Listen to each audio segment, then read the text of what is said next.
trindade. O número 3 vai aparecer sempre na igreja, como uma convalidação que deve ser sempre apresentada ou restaurada da ideia da trindade. Mas ali, efetivamente, corresponde ao brasão carmelita.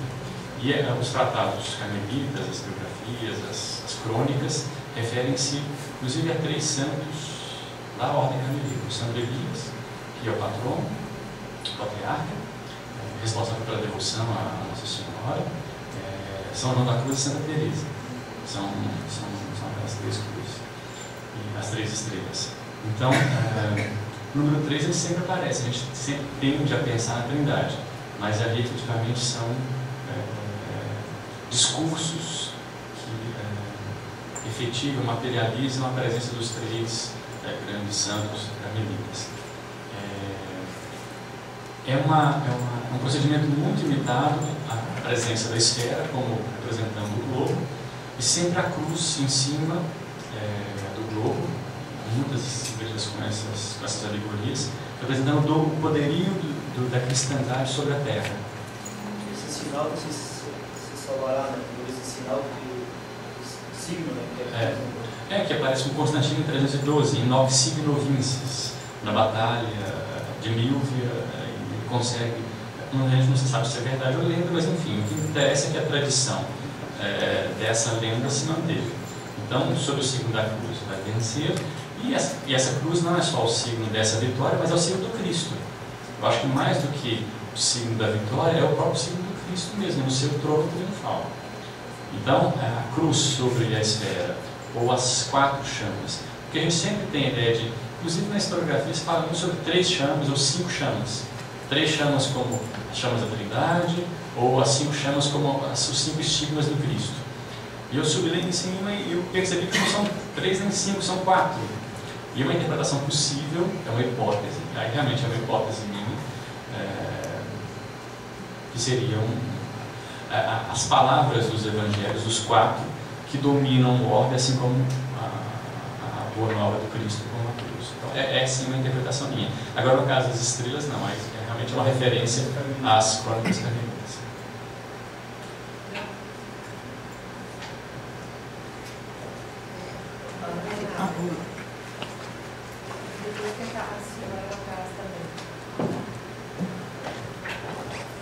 Olá, bom dia.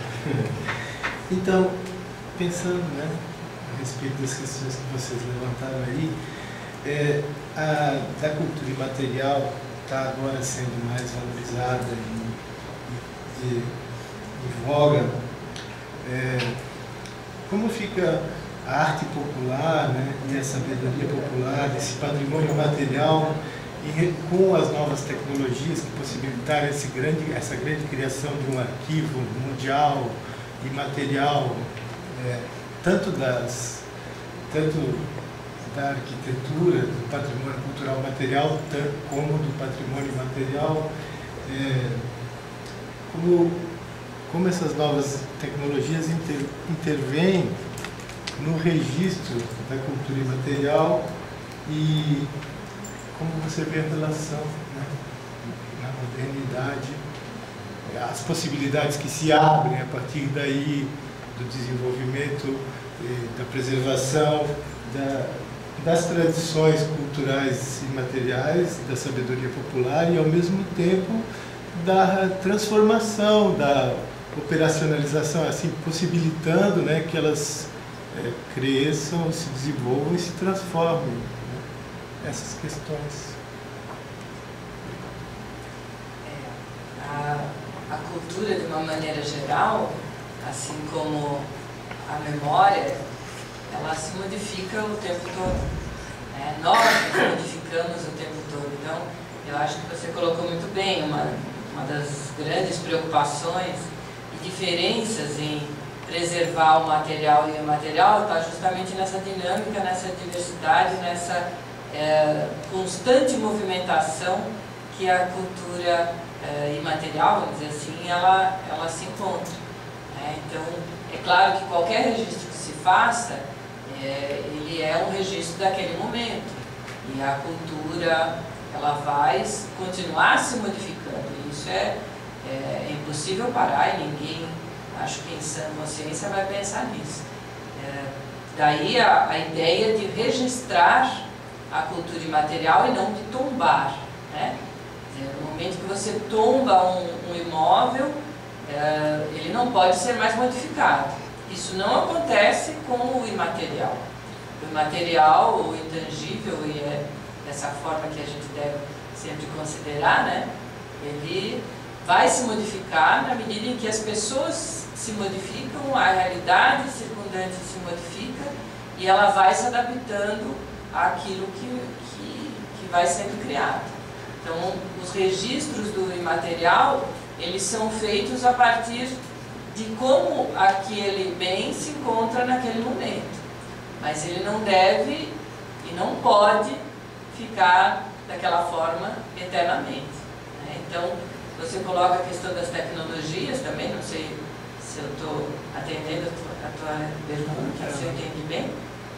Mas as tecnologias, elas nos ajudam justamente, você está aí filmando, né? Nos ajudam a compreender e, de uma certa forma, registrar um determinado momento do imaterial. E esses registros todos, a própria mobilidade que a gente estava falando aqui no início da mesa, né? A possibilidade de trocar com professores, por exemplo, que nem se conheciam, né? Pela internet, isso faz com que essa dinâmica do imaterial seja imensurável. Ela está a cada segundo se transformando e criando novas identidades em diferentes lugares, com diferentes pessoas, em diferentes contextos. Hoje não dá mais para a gente deixar de pensar nisso, né?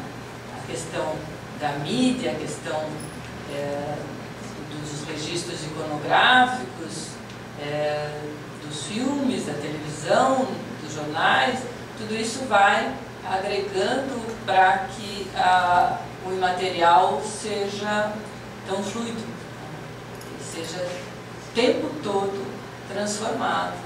Não sei se era isso que você queria. Era mais ou menos, não era bem uma pergunta. Legal essa relação com a identidade também, né? Como vai trabalhando a nossa identidade, né? Essa isso possibilidade é um ponto que eu não aprofundei aqui no texto, mas ele está inserido, né, nas entrelinhas, que é justamente esse fator que, a meu ver, é fundamental para justamente trazer à tona determinados pontos do patrimônio cultural para serem estudados, para serem reconhecidos. Se a gente tem uma visão de que tudo pode ser patrimônio, ele só se torna efetivamente patrimônio no momento em que alguém o tira do limbo. Por isso que eu fiz até a relação com o filme, que eu achei super interessante. Quer dizer, nós podemos considerar assim, tudo é patrimônio cultural, como tudo é história. Mas alguma coisa só vira objeto realmente de história no momento que o historiador ou outra pessoa vai lá e traz aquele fato ao conhecimento de todos. Eu acredito que a gente possa fazer esse paralelo com a questão do patrimônio cultural. Tudo é cultura, tudo pode ser patrimônio, mas ele só é realmente no momento que você traz aquilo e mostra, e aquilo tem uma identidade cultural. Tem uma identidade não só comigo. Aí a diferença com o historiador. O historiador pode ir lá e cavocar uma coisa lá, isso aqui, olha que interessante, está lá nos documentos antigos, eu vou escrever sobre isso. Patrimônio, e aí que eu acho que é uma diferença substantiva, que deve ser sempre observada, ele deve ter uma identidade com mais de uma pessoa. Não basta ser eu a adorar esse ponto. Se ele não for reconhecido por um grupo de pessoas, pelo menos, ele não vai se tornar um patrimônio, ele não vai ser reconhecido como um patrimônio, mas um objeto da cultura, da nossa cultura, que está aí, esquecido naquela sala, que eu não paro de pensar nela, né? Todos aqueles objetos do filme, daquela sala da Bruna fazem parte da nossa cultura, sim. Mas eles só vão se transformar em patrimônio no momento em que eles se identificarem com alguém, com um grupo, que vai trazer aquilo de lá e vai colocar, olha, isso aqui é patrimônio. Por quê? Porque esse grupo social se identifica com aquilo, faz parte da minha memória, faz parte da memória desse grupo. E aí a memória coletiva do Robax que eu estava colocando. Então, essa ligação. E esse trazer do limbo aí, agora eu coloquei o limbo, mas não é bem assim. É uma atitude de poder, que nem todos nós temos. Aqui na academia nós temos esse poder, que às vezes falam, não, claro que sim. Quem é que escreve? Quem é que mostra? Quem é que coloca na literatura, nos quales da vida, né? Ou na televisão, no cinema? Quem é que registra? É um grupo que tem o poder de fazer isso. Muitas pessoas gostariam de ter a sua cultura, aquelas suas memórias levadas como patrimônio. Mas na maioria das ocasiões, deve haver uma liderança. Alguém que sai daquele grupo e se dispõe a ir buscar esse reconhecimento. Então, essas questões todas são bem complicadas da gente entender. Eu acho que a sua pergunta me possibilitou falar um pouquinho mais sobre isso. Se a gente acha que tudo é patrimônio, sim, tudo é. Só que você tem que provar por que é. Você tem que falar por que é. E essa sempre é a minha briga ali no mestrado. Gente, é patrimônio? É, mas vamos lá. Diz por quê. Por que você tirou isso de lá do buraco e trouxe para cá e veio querer convencer todo mundo que é patrimônio? Vamos convencer a quem ele está se referindo. Quais as identidades que ele está representando? Quais os grupos que estão ali interessados em que aquilo seja ou não preservado? E esse é o nosso ir-e-vir. Espero muito ter bom. respondido. Eu queria mesmo era falar mais sobre esse assunto. Foi ótimo. Obrigado. Falar alguma coisa. Bom, eu gostaria de dar bom dia a todos. Eu sou professor da Universidade Federal de Santa Maria, Rio Grande do Sul, e fiz o mestrado e doutorado no Rio de Janeiro e sou da Academia Internacional de Música do Rio de Janeiro. Antes de vir para o Sul, como eu comecei a tocar piano desde os 14 anos, toquei em várias igrejas da Bahia, né? A igreja de São Francisco, toda de ouro, a igreja do Rosário, várias igrejas. A da Conceição da Praia foi trazida de Portugal por um navio negreiro aos pedaços de mármore que serem colocados na Bahia. Então, eu estranhei que o ilustre professor não tenha se referido à arte da Bahia das igrejas, né? Mas o que mais me deixou preocupada quando eu toquei nessas igrejas foi que algumas delas tinham colocado cimento nas paredes a fim de cobrir várias pinturas, várias ilustrações do descobrimento do Brasil. Porque o padre Antônio Vieira e outros, que também deram aula para os índios de religião e tudo, eles estavam nas paredes. Então, isso me preocupou, né?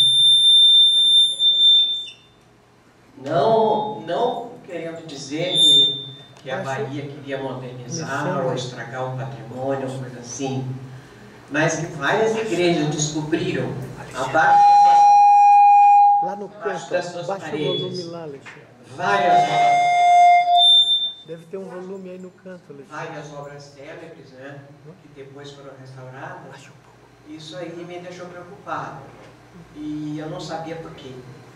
Tem volume? Perguntei lá e tal, fui à biblioteca e não achei uma conclusão lógica.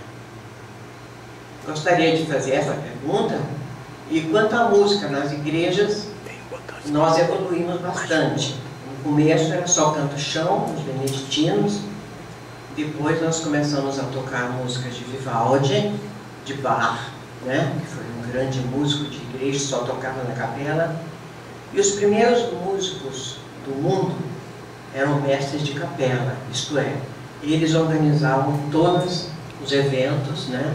Coroações e outras coisas. De maneira que nós evoluímos tanto que agora nos casamentos se toca até música de filme. E não por originalidade, mas por amor àquela música, né, que realmente representa um marco na história dos noivos, na história dos casamentos, coisa assim. Então, na música, nós somos muito individualizados, não estamos ligados a nenhum poder e não estamos ligados também a nenhuma arte medieval. Assim, nós tocamos assim Wagner, porque gostam, né? Tocamos a Marcha Nupcial de Mendelssohn, nós tocamos